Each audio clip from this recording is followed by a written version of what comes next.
నేను ఈ ఆర్డర్ కాపీని కూడా మీకు చదివి వినిపిస్తా. ఈ విధంగా చట్టాన్ని మీ చేతుల్లో పెట్టుకొని చుట్టంలాగా తయారు చేసి, సార్ డబ్ల్యూపీ నెంబర్ 5314 ఆఫ్ 2026 పాము Sudharani, you Kothapalli mandal, Pithapuram constituency, Kakinada. WP number 5314 of 2026 అండి. Dated 3rd day of March 2026. 3rd day of March 2026. ఈ 26లో ఆనరబుల్ హైకోర్టు వాళ్ళు యు కొత్తపల్లి పోలీస్ స్టేషన్కి డైరెక్షన్ ఇచ్చారు. You must register FIR and investigate in to the case. ఈమె ఎప్పుడు report పెట్టిందో తెలుసండి. డిసెంబర్లో కంప్లైంట్ పెడితే 4 నెలల వరకు కంప్లైంట్ రిజిస్టర్ చేయకుండా వాళ్ళ కింద ముట్టి కింద పెట్టి కూర్చున్నారు పోలీసులు. చివరికి నేను హైకోర్టుకి వెళ్ళి ఆర్డర్ చేస్తే ఇది ఫాల్స్ కేసు అని చెప్పి ఆర్గ్యుమెంట్ చెప్పారు. ఫాల్స్ కేసా కాదా ఎవరు ఇన్వెస్టిగేషన్ చేయాలి? డిఎస్పీ చేయాలి. ఎస్సీ ఎస్టీ కేసులో ఎవరు ఇన్వెస్టిగేషన్ చేయాలి? హైకోర్టు ఇదే ప్రశ్న అడిగింది. ఫాల్స్ రిపోర్ట్ అని సిఐ తోటి రిపోర్ట్ ఒకటి వేశారు. Who is the fellow who investigated in to the case? SC ST కేసులో ఇన్వెస్టిగేషన్ చేసి రిపోర్ట్ సబ్మిట్ చేయాల్సింది డిఎస్పీనా సిఐనా? మీరు చెప్పండి సార్. డిఎస్పీ ఇన్వెస్టిగేషన్ చేయకుండా సిఐ రిపోర్ట్ రాసేసేసి ఫాల్స్ అని చెప్పి పడుతున్నారు. యూ రిజిస్టర్డ్ ఎఫ్ఐఆర్ అని డైరెక్షన్ ఇచ్చింది. ఎక్కడో చోట న్యాయం బతికే ఉంటుందని చెప్పడానికి నిదర్శనం ఇదంతా. ఈరోజు రాష్ట్ర ప్రజలు, ఈ జిల్లా ప్రజలు ఈ రాష్ట్రానికి, ఈ దేశానికి ఏదో ఒక తలమానికంగా రాజకీయాలు మారుస్తారని జబర్దస్త్ ఆర్టిస్టులను తీసుకొచ్చి ప్రపంచం మొత్తం పిఠాపురం వైపు చూస్తుందని వాళ్ళందరి చేత ప్రచారం చేయించుకుని ఈరోజు గెలిచి రాష్ట్రంలో మీ కాన్స్టిట్యున్సీలో మీరు ప్రాతినిధ్యం వహిస్తున్నటువంటి జిల్లా ఇది. మంత్రిగా మీ జిల్లాలో ఇంత వివక్ష జరుగుతుంటే కనీసం వాటి మీద చట్టపరమైనటువంటి చర్యలు కూడా తీసుకోకుండా మీరు ఈరోజు ఈ కలెక్టరు ఐఏఎస్ చదివి రాలా.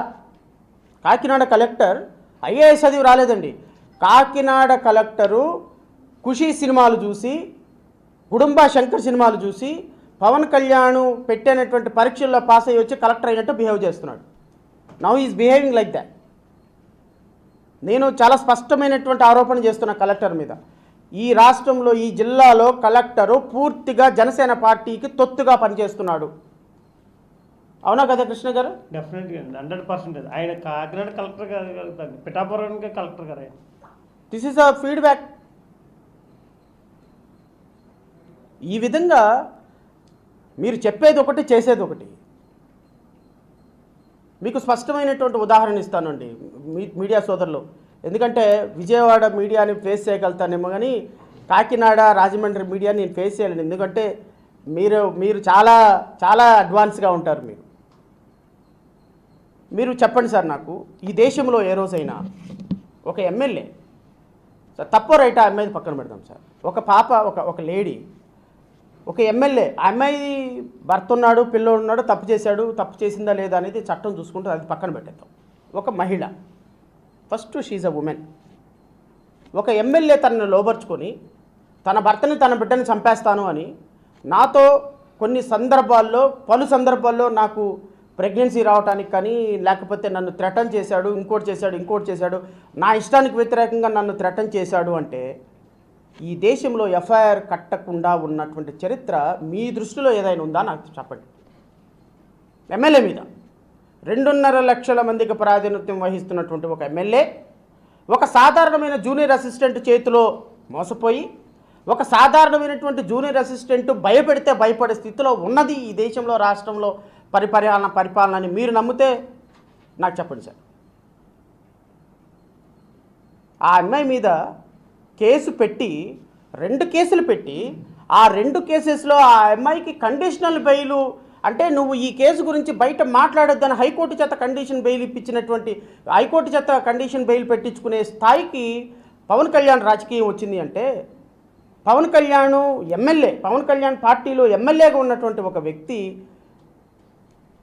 ఇలా నన్ను రేప్ చేశాడని ఒక అమ్మాయి కేసు పెడితే 3 మెన్ కమిటీ వేసి, ఆ 3 మెన్ కమిటీ రిపోర్ట్లో ఈ రోజు వరకు ఒక్క రిపోర్ట్ ఏందో ఎవరికి చెప్పకుండా, అతని మీద ఎఫ్ఐఆర్ కట్టకుండా, అతన్ని పోలీస్ స్టేషన్లో పెట్టకుండా, అతని మీద రిజిస్టర్ చేయకుండా, ఎఫ్ఐఆర్ కూడా రిజిస్టర్ చేయకుండా ఉన్నటువంటి న్యాయ చరిత్రలో మొట్టమొదటి అంశం, నా 20 సంవత్సరాల న్యాయ చరిత్రలో మొట్టమొదటిసారిగా చూశాను నేను. ఇంతవరకు నేను ఎప్పుడు చూడాలి. అది కూడా న్యాయానికి చట్టానికి 4 పాదాల నడిపించేటువంటి ఒక ధర్మప్రతినిధిగా ఉన్నటువంటి సనాతన ధర్మాధికారి పవన్ కళ్యాణ్ గారి యొక్క పార్టీ ఎమ్మెల్యేలో పవన్ కళ్యాణ్ గారి అనుమతి లేకుండా ఎస్పీ ఆ స్థాయికి రాగలుగుతాడండి? పవన్ కళ్యాణ్ గారి మాటలు చెప్పకుండా ఎస్పీ ఆ విధంగా చేయగలుగుతాడండి? ఒక ఆడపిల్ల ఇచ్చిన రిపోర్టు మీద కనీసం ఎఫ్ఐఆర్ కూడా కట్టించలేని పార్టీ అదొక పార్టీ అండి? తప్పో రైటో మీరు నాకు అనవసరం, నేనేం 60 ఉరిశిక్షమని అనటంలా. ఫస్ట్ ప్రాథమికమైనటువంటి విచారణ జరిపి అమ్మా నీది తప్పు నీది రైటు, ఇదిగో ఇతను తప్పు చేయలేదు అని చెప్పాల్సినటువంటి బాధ్యత ఆ పోలీసులకు ఉందా లేదా? మీరు చెప్పేదేమో శ్రీరంగనీతులా, చేసేదేమో ఇట్లాంటి యదవ పనుల, ఓజీ పీజీ కేజీ మళ్ళీ షూటింగులు, సినిమాల్లో డైలాగులు, స్క్రిప్ట్లు. ఈరోజు జిల్లాలో ఇంత వివక్షత జరుగుతుంటే కనీసం పరామర్శించే దిక్కు దివాణం లేకుండా పోయింది. మీడియా సోదరులు దయచేసి ఒక్కసారి ఆలోచించండి. నిన్నగాక మొన్న మీ జిల్లాలో 28 మందో 29 మందో చచ్చిపోయారండి. నిరుపేదలండి, ఎస్సీలండి, అందరూ ఎస్సీలే. వాళ్ళ కుటుంబాలు ఈరోజు మీరు 10 లక్షలు 20 లక్షలు ఇచ్చేశారు. తల్లిని కోల్పోయినటువంటి పిల్లలు ఉన్నారు, భార్యను కోల్పోయిన భర్తలు ఉన్నారు, భర్తను కోల్పోయిన భార్యలు ఉన్నారు, తండ్రిని కోల్పోయిన పిల్లలు ఉన్నారు. వాళ్ళ మానసిక పరిస్థితి ఏందో చూడండి. ఎందుకంటే చచ్చిపోయారు వాళ్ళు? మీ ప్రభుత్వ నిర్లక్ష్యం కారణంగా, మీ ప్రభుత్వ అధికారుల నిర్లక్ష్యం కారణంగా.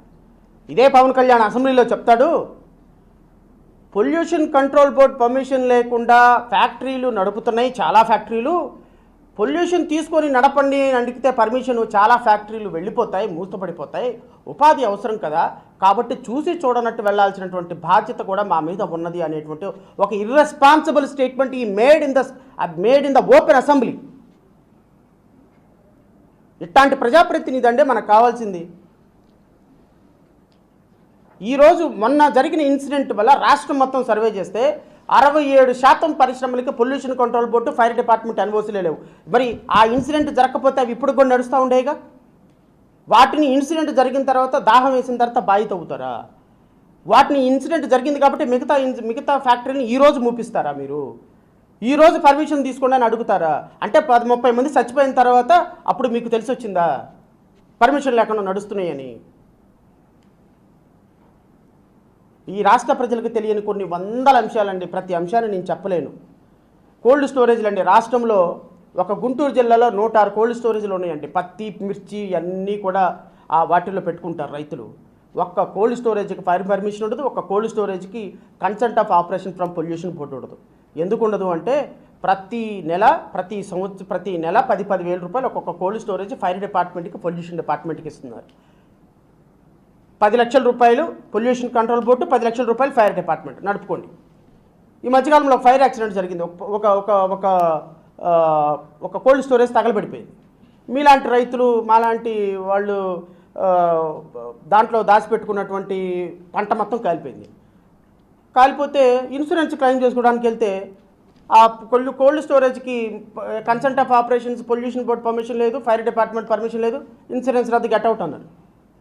వీళ్ళు వెళ్ళి వాళ్ళని అడిగారు, సార్ మీరు నమ్ముకోనే కదా మేము ఇక్కడ పెట్టుకున్నామంటే మీరు పెట్టుకునేటప్పుడే చూసుకోవాలి, అది మేమేం చేసేవి, ఎంతో కొంత 10 రూపాయలు 20 రూపాయలు ఇస్తాంలే పోండి అన్నారు రైతులు.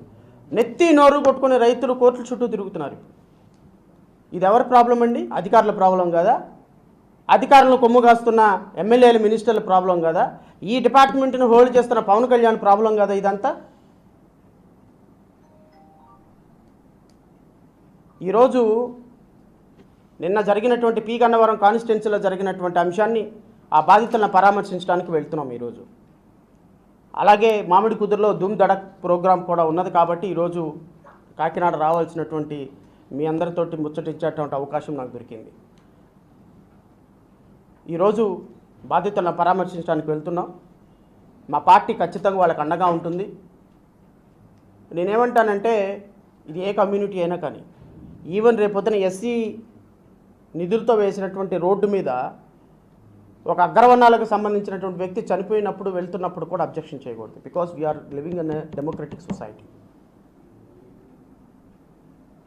ఇది కులాలకి మతాలకి సంబంధించిన చావు కాదండి. చావు అంతే. చనిపోయినారు. చనిపోయిన వ్యక్తిని మనం రెస్పెక్ట్ చేయాలి. ఈ విధంగా చేసినటువంటి వాళ్ళని కాపాడమని, ఎందుకు అంటే వాళ్ళందరూ మా సామాజిక వర్గం వాళ్ళు, మా సామాజిక వర్గం వాళ్ళని మేము అరెస్ట్ చేసుకుంటే మా పరువు పోతుందని నేను డిప్యూటీ సీఎంఓ ఆఫీస్ నుంచి ఫోను ఎవరికి, ఎస్పీకి,